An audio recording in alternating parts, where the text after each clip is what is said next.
You have a home in Australia. Then you moved overseas for work, family, or lifestyle. So you rented out your old Australian home. A few years later, you sell it. And you think it should be fine, it was my home. Or I rented it for less than 6 years, so it should still be tax free. But here is the trap. That rule does not always save you. Because when you leave Australia, the big question is not only was this property once your home? The big question becomes, were you an Australian resident when you signed the sale contract? And that one question can change everything.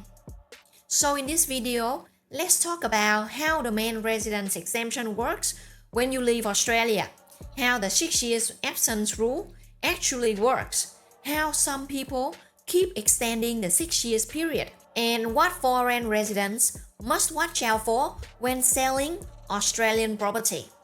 Let's start with the normal rule. In Australia, if you buy a home, live in it as your main residence, and later sell it, you may be able to disregard the capital gain. And that is what people call the main residence exemption. In simple words, your home is CGT free. This rule is especially valuable now. With all the changes in the CGT regime, no more 50% discount, no more negative gearing. When you move overseas, this rule becomes much more complicated.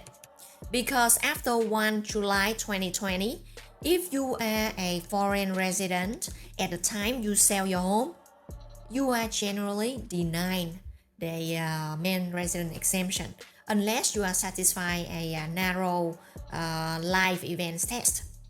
And be careful. For CGT purposes, the key time is normally the contract date. So if you are a foreign resident when you sign the sale contract, the main resident exemption is gone, unless you fall within one of those limited exceptions. So what are the exceptions? There is a limited exception where a foreign resident may still access the main resident exemption. Broadly, it can apply where during your period as a foreign resident, there is a serious life event, such as your spouse or child under 18 passing away. You, your spouse, or your child have a terminal medication condition, or a formal relationship breakdown like a divorce or separation under court order or formal agreement. There is also a timing condition here. Generally, the CGT event must happen within 6 years of you ceasing to be an Australian tax resident, and the property must have been your main residence for a continuous period of at least 3 months during your ownership. So yes, the law has a safety valve, but it is a very narrow valve. And honestly, I do not wish any of these events upon anyone. The real goal of the rule is to give people a peace of mind. Now let's talk about the famous 6 years rule. This rule is often misunderstood. People hear 6 years rule and think, I can leave Australia, rent out my home for 6 years, and then sell it tax-free. Sometimes it may be true, but sometimes that is completely wrong, because the 6-year absence rules basically says this. If your dwelling was your main residence and then you moved out, you may choose to continue treating it as your main residence. If you rent it out, you can keep treating it as main residence for up to 6 years. If you do not rent it out, for example, you leave it vacant, the period can potentially be indefinitely. But there are more conditions. And the number one is that the 6 years rule does not override the main resident rules under the main resident exemption rules. This is a big one. It means if you are a foreign resident when you sign a contract to sell, the 6-year absence rule does not save you. Second, the property must have actually been your main residence before. You cannot buy an investment property, live in it for a few days, and magically call it your main residence. Last one, you generally cannot double dip. If you choose to treat your old home as your main residence under the absence rules, You cannot treat another property as your main residence for the same period, except for a limited overlap rules. So in summary, the 6 years rule is powerful, but it is not a magic shield for foreign residents. Now, how do people extend the 6 years rule? This is where tax planning happens. The law allows a new 6-year period each time the dwelling again becomes your main residence and then later cease to be your main residence. So in normal language, you live in the home, you moved out, rented, you use the 6-year absence rules, and then you may move back in to make it your main residence again. Later, when you moved out again, it starts a new 6 years period. But that does not mean you fly back to Australia for 2 weeks, sleep on a mattress, take a few selfies for evidence, and then say, hey ATO, I'm home. No, you need to genuinely re-establish the property as your main residence. That means looking at real facts. Did you actually live there? Were your belongings there? Were your mail going there? Were utilities connected? Was it your real home, not just your tax stopover? And normal rule of thumb is 3 months in that property. However, the very important point is tax residency also needs to be real. So for tax residency, there is no rule of thumb of 3 months, okay? Just to be clear there. Returning to Australia for a holiday is not the same as becoming an Australian tax resident again.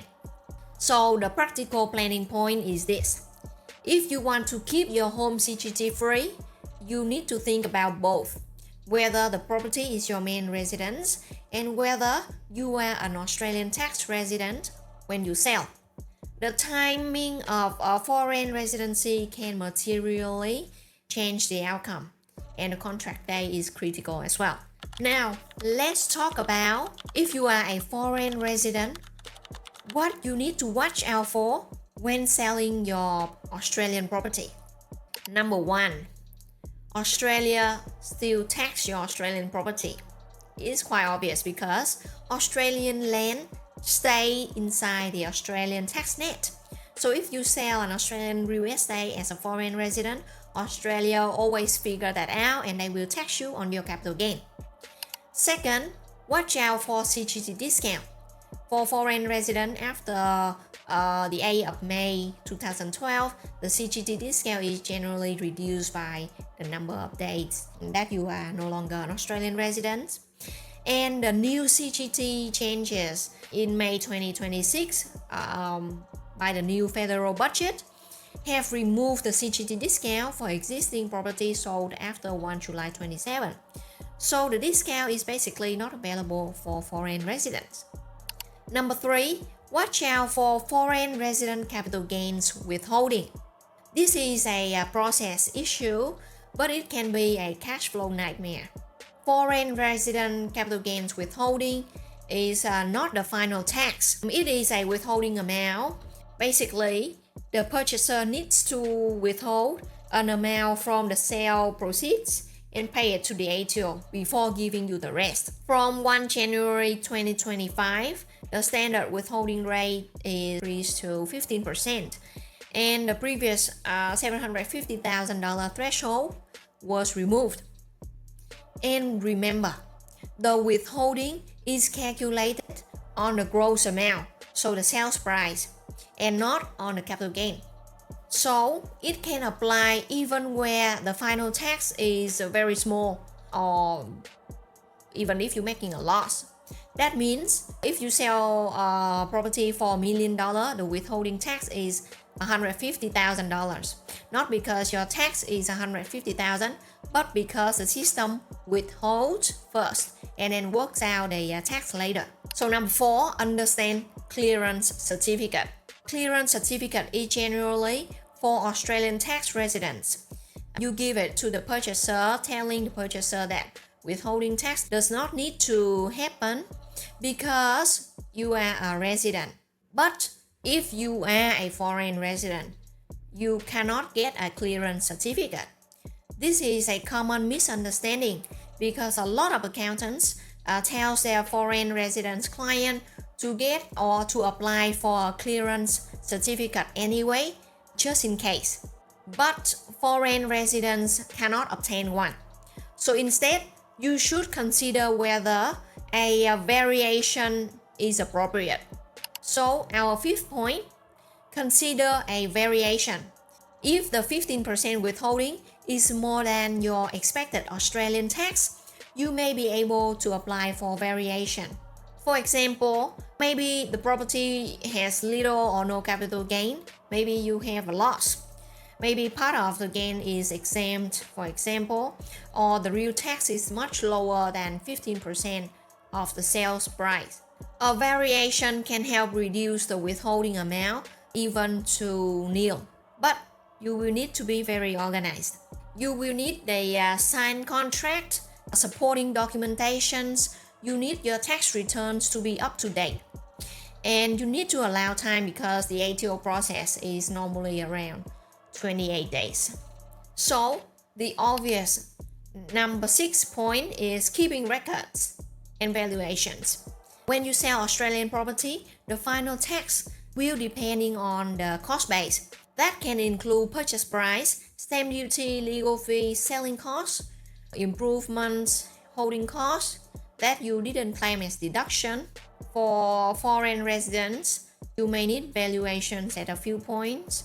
When the property first became income producing, for example, or the market valuation at 30 June 27, when the new indexation rules take effect.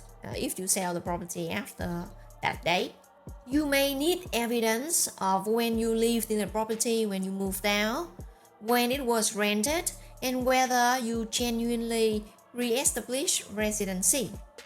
This is something you do not want to reconstruct 10 years later from some random emails and blurry photos.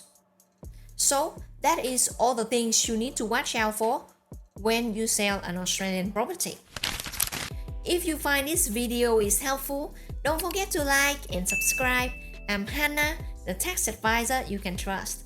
Thank you for watching and see you next time.